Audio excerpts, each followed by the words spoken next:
माहूर तालुका कृषी अधिकारी कार्यालयाचे तालुका कृषी अधिकारी, वन विभागाचे वन परिक्षेत्र अधिकारी, दुय्यम निबंधक कार्यालयातील दुय्यम निबंधक श्रेणी 1, भूमी अभिलेख कार्यालयातील उप अधीक्षक अशा महत्त्वपूर्ण पदांसह विविध कार्यालयात अनेक जागा रिक्त असल्याने आणि काही दांडी बहादर कर्मचारी आणि अधिकाऱ्यांनी दांडी मारल्यामुळे वारंवार फेऱ्या मारून सुद्धा कार्यालयीन कामे होत नसल्यामुळे तालुक्याच्या कान्याकोपऱ्यातून आलेले नागरिक हवालदिल झाले आहेत। माहूर हा आदिवासी बहुल तालुका असून येथे विविध कार्यालयातील अनेक महत्त्वपूर्ण पदे गेल्या कित्येक वर्षांपासून रिक्त आहेत।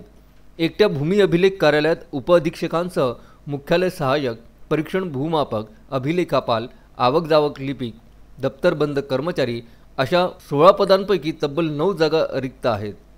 दुय्यम निबंधक कार्यालयात एक बाबू आणि एका शिपायाची जागा रिक्त असून काही अधिकारी आणि कर्मचारी दौरा दाखवून विनापरवाना सुट्टीचा उपभोग घेत असल्याने कानाकोपऱ्यातून कामानिमित्त आलेल्या नागरिकांना हताश होऊन रित्या हाताने परत जावे लागत आहे। जिल्हा परिषदेच्या मुख्य कार्यकारी अधिकारी वर्षा ठाकूर या दिनांक 20 नोव्हेंबर रोजी माहूर दौऱ्यावर आल्या होत्या। पंचायत विभागाचे विस्तार अधिकारी, जिल्हा परिषदेच्या समाज कल्याण विभागात कनिष्ठ सहाय्यक लेखाधिकारी, जिल्हा परिषदेच्या पाणी पुरवठा विभागात एक वरिष्ठ सहाय्यक हे महिला आणि बाल विकास अधिकाऱ्यांचे स्वीय सहाय्यक,